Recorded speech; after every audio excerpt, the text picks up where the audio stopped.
So we're going to move next to our dear colleague, Gurminder K Bhambra, who is Professor of Postcolonial and Decolonial Studies in the School of Global Studies at the University of Sussex. She's a fellow of the British Academy. She's the author of Connected Sociologies and the award-winning Rethinking Modernity, Postcolonialism, and the Sociological Imagination. She's a co-editor of Decolonizing the University and has spoken regularly on the crisis for refugees in Europe and on questions of citizenship in light of Brexit. Professor Bhambra set up the Global Social Theory website and is a co-editor of the social research magazine, Discovery Society. He also directs the Connected Sociology Curriculum Project. So welcome, Professor. I think we open the floor. Thank you. Yeah. Thank you so much for the introduction and for the invitation to come and speak to you today. What I'm going to do is pick up on some of the themes that were made in the last presentation by Emilia and talk about them in the context of Europe more broadly, but then also looking at the place of Britain more specifically, because that's where I am. And I think I'd like to start first by saying that since at least a decade ago, prominent political leaders across Europe have begun to declare the death of multiculturalism. There's also been a growing mobilization of authoritarian and far-right political activity and also scholarship across much of Europe. And a lot of this has pivoted around ideas or perhaps concerns of what I would term in quotation marks white replacement and the related sense of who is legitimately entitled to be present in the continent and have access to its resources and benefits. We see this playing out in local nationalisms and nativist politics across the continent and in European responses, or rather I would suggest the failure of European responses to the ongoing crisis for migrants and refugees. The onset of the COVID-19 pandemic seemed to prompt a pause in this sort of rhetoric. Now, whilst this pause might be temporary, it nonetheless provides us with an opportunity to reflect on who we are, how we came to be, and perhaps more importantly, what we owe to others. What I think the pandemic has revealed to us and how we might understand things differently so that we can make the future different from the present that we're currently living through. To answer this question, I suggest that we also need to look at our past and who we have said that we have been. So, often presenting itself as a cosmopolitan continent of nations, Europe's past is in fact one of national projects buttressed by colonial endeavours that have involved colonial immigration and settlement, dispossession, appropriation, extraction, and enslavement. Endeavours in which populations from across the European continent have participated. This is not to suggest the same that colonialism was the same across the continent, but rather there were varieties of colonialism which overlapped and intersected over time to create what I would call the European colonial project. And it's this colonial history, which I argue is significant for the shaping of contemporary Europe and its politics, and it's this history that is most often absent in discussions of what Europe is.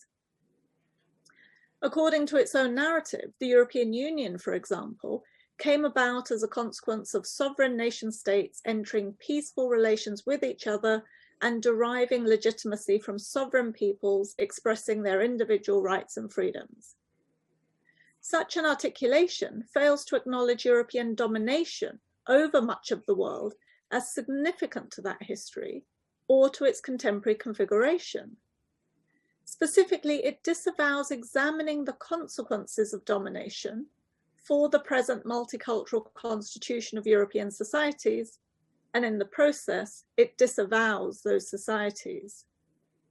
This is important in terms of thinking about the ways in which race comes to define and to provide the justification for the hierarchies and inequalities created through colonialism and which continue to structure both academic and public debates. In particular, such issues have come to be central to questions of legitimacy and the related fears of white replacement that are gaining traction across Europe, not just on the right, but also from figures ostensibly associated with the left. And the fundamental assumption that is common in their arguments, and I'm saying here common across the left and the right, is that the national patrimony available for distribution is precisely that it's national. That is, that it's wealth that's been generated through the activities of national citizens over time and whose use and distribution ought to be regulated for the people, properly understood. Branko Milanovic, for example, who was head of, in the World Bank and one of the key, is presented as one of the key progressive voices in debates around migration and so on. He has argued for the necessity of protecting the citizenship premium of European nationals against the inward movement of migrants from poorer parts of the world. And this is because he states rich countries accumulate wealth and they transmit it along with many other advantages to the next generation of their citizens. He says, and I quote, "We take it as normal that there is a transmission of collectively acquired wealth over generations within the same nation. The failure to acknowledge the colonial histories that have made possible the wealth of European nations is precisely what enables and drives this politics of resentment and division. The violence of imperial rule and colonial settlement disappears from histories of the nation, happening as it does outside of the borders of the national state, at the same time as arguments about national sovereignty are being used to securitize borders in the present against others who are said to invade."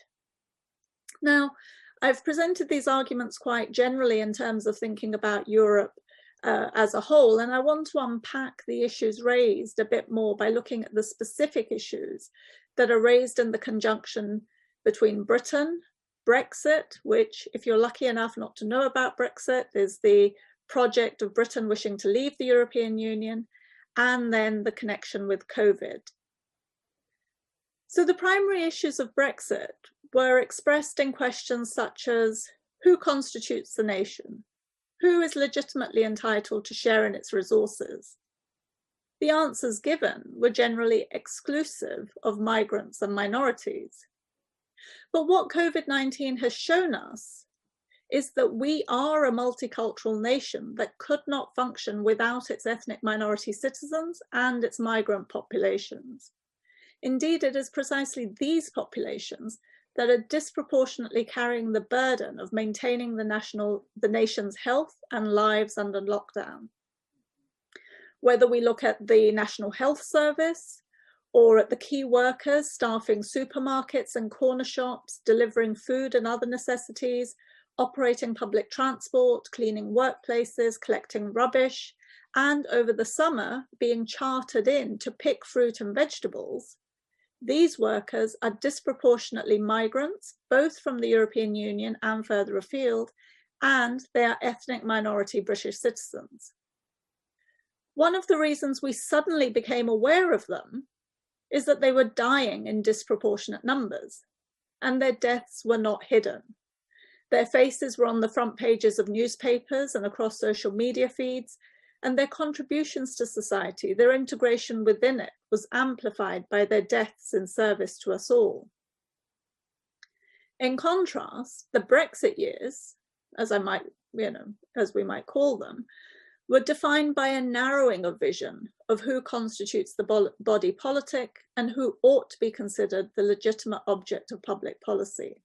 In other words, who belonged, who really belonged, and who did not. The presence of outsiders has often been put forward as a reason for the relative decline in the conditions of those it was claimed had been left behind.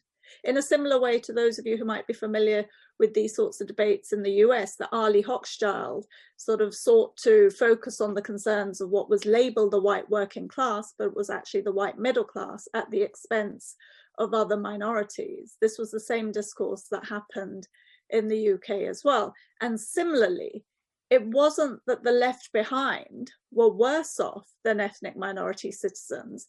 It was just that their advantage over those citizens had somewhat decreased and they were suffering relative deprivation, although even this is contested. So in this way, middle-class commentators' concerns about the conditions of the white working class were racialized and were used to stoke up resentments against others, while doing nothing to address the material conditions of the working class as a whole. Perhaps we might come to understand that alongside those represented as left behind, there were also many who had been left out of our understandings of who we are, and the strong correlation between poorer socioeconomic circumstances and the likelihood of dying from COVID-19 points to truths that may well be uncomfortable for some within the Brexit debates to take on board. First, that the British working class is multicultural all the way through, and second, that the working class in Britain is not only British. The arguments for a multicultural society are organized around desires for inclusion and equality, for a society that works for us all. It is one that acknowledges that it is precisely the multicultural histories of empire that provide the legitimacy, should it be needed, for multicultural Britain. And what is true of Britain is also true of Europe more generally. Those who refuse multiculturalism refuse this history and wish to exclude and dominate in the name of imagined white nations and the imaginaries of national sovereignty. This framing is devoid of any understanding of the histories that have produced us and the connections that have long sustained us. Brexit was about imagining ourselves separately from and in opposition to those who actually enable our lives and livelihoods. What would it mean to see ourselves as a whole country and to address the socioeconomic inequalities that COVID-19 lays bare and that Brexit would exacerbate? Perhaps it would be to recognise the contribution made by low-paid workers and raise the living and minimum wage. It could be to promote fairer taxes, and that includes higher taxes for the better paid, and to address issues of tax evasion. If we scale up from Britain to Europe and acknowledge that the wealth that has made Europe was not only made in Europe, then how might that understanding enable us to act differently in relation to the ongoing crisis for refugees and migrants on our borders? It was the movement of Europeans out across the world and their imperial and colonial endeavours of extraction that have produced the global inequalities and injustices that continue to structure our world. The very global inequalities that provoke some to choose to move rather than to stay in conditions of limited opportunities, to move rather than live with the consequences of already happening catastrophic climate change. The injustices which disfigure the world we share in common can only be addressed by acknowledging the histories that have produced them, as well as the historiographies that have obscured them. This requires reflection upon the past, an understanding of how colonialism and empire has configured and made possible our present societies, and it requires what I call post-colonial reparative action in the present. The inequalities that both configure the globe and national societies within Europe emerge from these longer histories.